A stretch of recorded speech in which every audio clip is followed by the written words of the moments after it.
In August, I held a press conference here outlining my concerns over capital appreciation bonds and the elements that may have resulted in higher debt burden to taxpayers. The warning signs that we talked about then are still the warning signs we want to talk about today.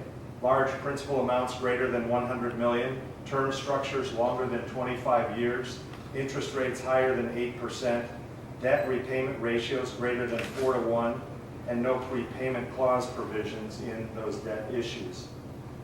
Further, in that press conference, I also outlined my intention to pursue state legislation that changes the way in which these bonds are issued, but it strengthens and aligns our California state codes, the Education Code of California, as well as the Government Code of California.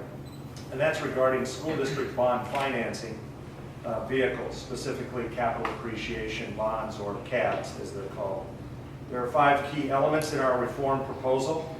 We want to limit the maturity of a bond issued under the Government Code to 40 years, or from 40 years to 25 years, and that would align both codes with the California Education Code. Secondly, we want to reduce the maximum allowable interest rate from 12% to 8%, and again to align the California Education Code with the Government Code. Third, we want to have all of the bond issues include a callable feature so that there are options provided to the school districts down the road. If the metrics or the economics change, people want to be able to refinance out of those debts, they should have that right or that ability. And if they don't include this caveat in their bond issue, they give up that right. So we think all those bond issues should have that. The next is that we should require one of 3 government entities to sign off on bond documents for school districts. And that would align things again with the California Ed Code.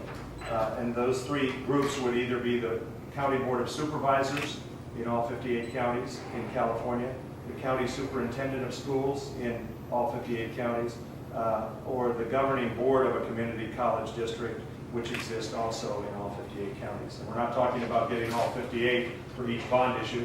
We're talking about that person in that particular county. And then the last is to establish a prudent debt service coverage ratio not to exceed 4-to-1 in terms of paybacks.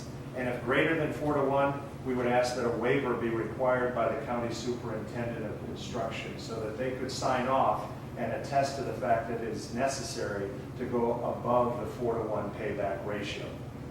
So I'm pleased today to announce that State Assembly Member Ben Hueso will lead the charge and carry the proposed legislation that will adjust the school bond financing structure where capital appreciation bonds are concerned. But before I turn it over to Assembly Member Hueso, I would like to take this opportunity to acknowledge several people that have demonstrated their very strong support for school bond reform. First, State Assembly Member Marty Block on my left. Secondly, Bill Baber, who is president of the La Mesa Spring Valley School District, whom I should add spearheaded an effort to make their school district the first out of 42 school districts in San Diego County to adopt all 5 of these recommendations 2 weeks ago in his district. Next, Office of State Senator Vargas is represented here today. And then in your media kits, we also have a letter and an expression of support from the President Pro Tem of the State Senate, Darrell Steinberg, as well as a support letter from the California State Treasurer, Bill Lockyer. So we think that's a pretty powerful team to initiate this effort. We're hopeful of building this into a good collaborative mix to get things through. And I would like to just personally say thank you, Assemblymember Hueso, for stepping up to spearhead this effort. So let me turn it over to you. Thank you. And I want to thank you for bringing this important issue to our attention in the course of doing your work for the taxpayers of San Diego County. I'm very proud to carry this legislation in the upcoming session.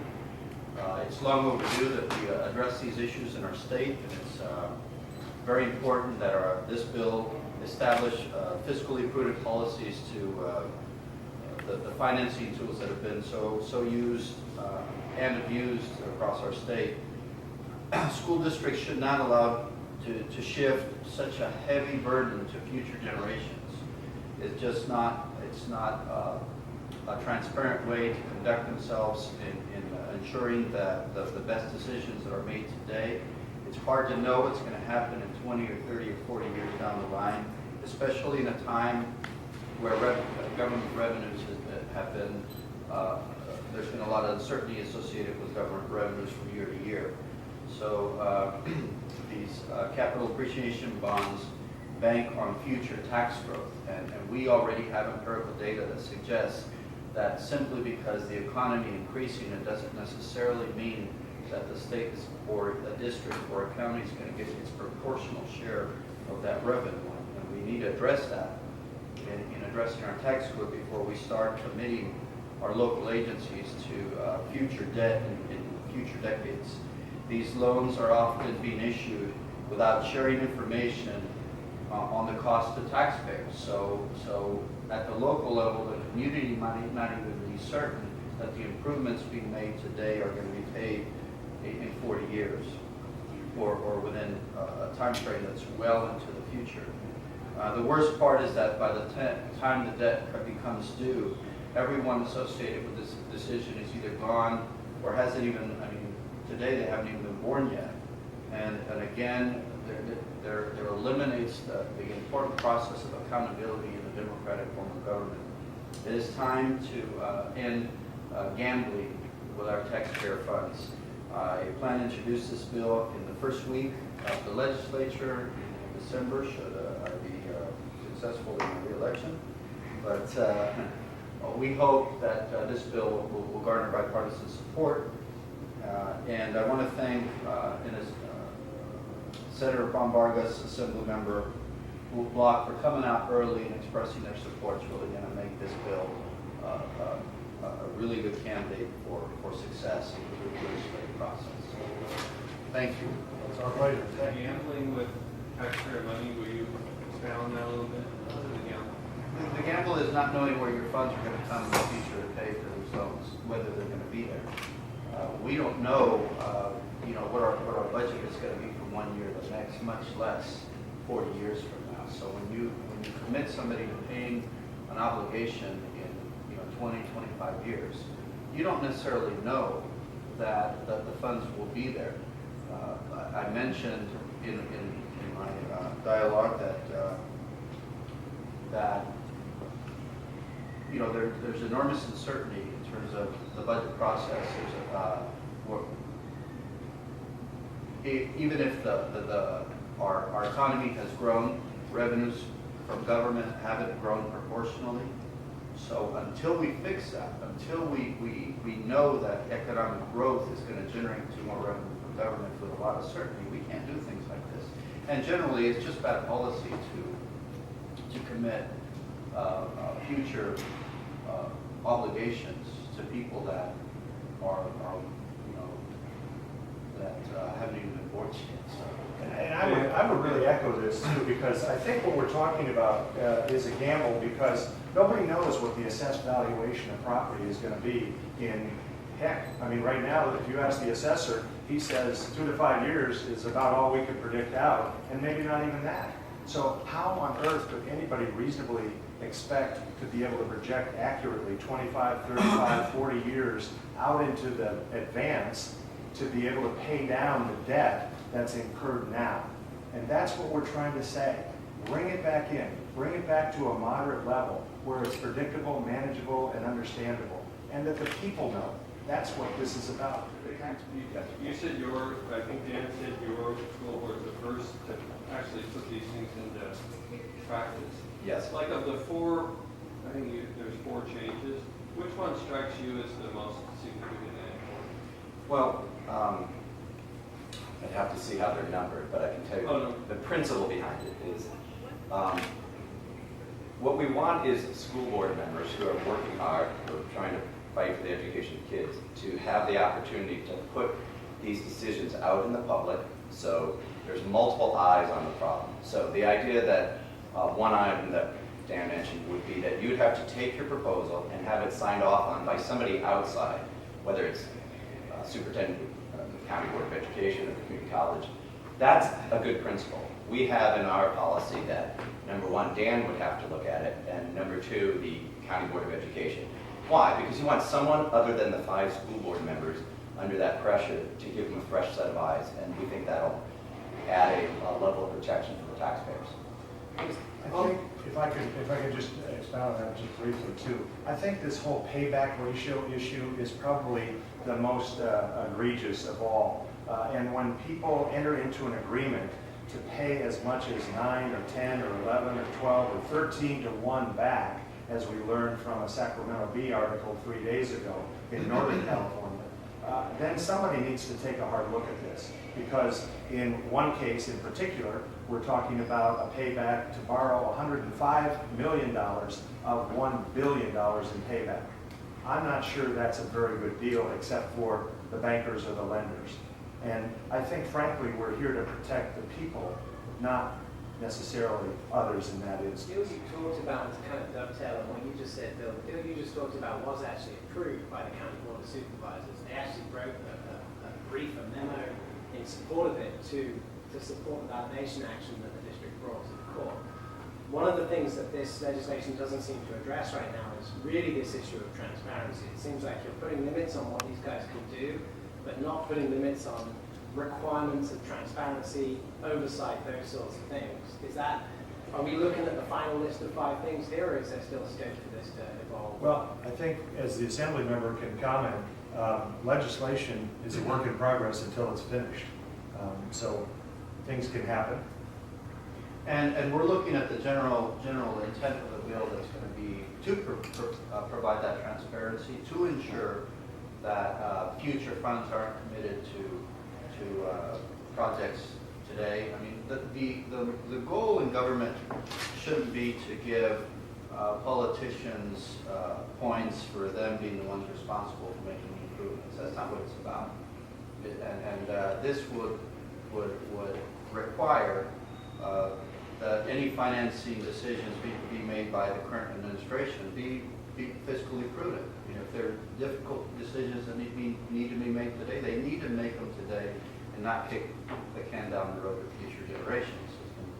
It's been a little bit frustrating serving on the Assembly because we make a pledge not to, at least I made a pledge this past year and the previous year not to cut education funding. And a lot of people in my community said, well, if you didn't cut education funding, why are the school districts making cuts? Well, because there were decisions that are made at the local level that commit revenues to future years that often aren't understood by the public. It's always very difficult to explain. Something like this can really create a situation where the state will have to come in and bail out these districts if the revenues aren't there. It's going to involve lawsuits, it's going to involve bankruptcies, it's going to involve state bailouts if the revenues aren't there. So it's a very perfect instance in which the state needs to come in and provide some oversight. So that's why we involved. And I would add, Paul, to the second issue of importance too, that's very important, it's kind of a quieter issue, is that callability piece in there. If somebody issues debt and they have no options to refinance and they're locked into a 40-year deal, it's a pretty onerous thing. So that callability piece is very, very important to this bill. Now, back to Will's question earlier about the issue of the county being involved and things like that. As a matter of course, because we serve as a conduit, or in a conduit role, which means that we have this role, we're asking that if we're going to be involved in these issues, we get involved and be brought into the process much earlier than before. And it's always seemingly been that until these bonds are priced almost, the structure, the pricing, the ratios of payback are unknown. We say, let's put those things up front. Let's have a public discussion about it in a noticed meeting that people can come to and listen to and hear about what they're going to vote on. Those are important things. I guess the point is that there was a public discussion about this bond, but it was taken on consent, and it was just a sort of signature at the bottom of a piece of paper. I mean, the Board of Supervisors didn't spend 3 seconds talking about it. You know, so I guess requiring that it's signed off on by an agency doesn't necessarily equate to there's an open frank discussion about it. No, but it does bring in an extra set of eyes, and it writes it into the law, and it makes it more, I think, important to follow. What we're offering here are 5 guidelines and 5 steps that we believe will help to tighten things up.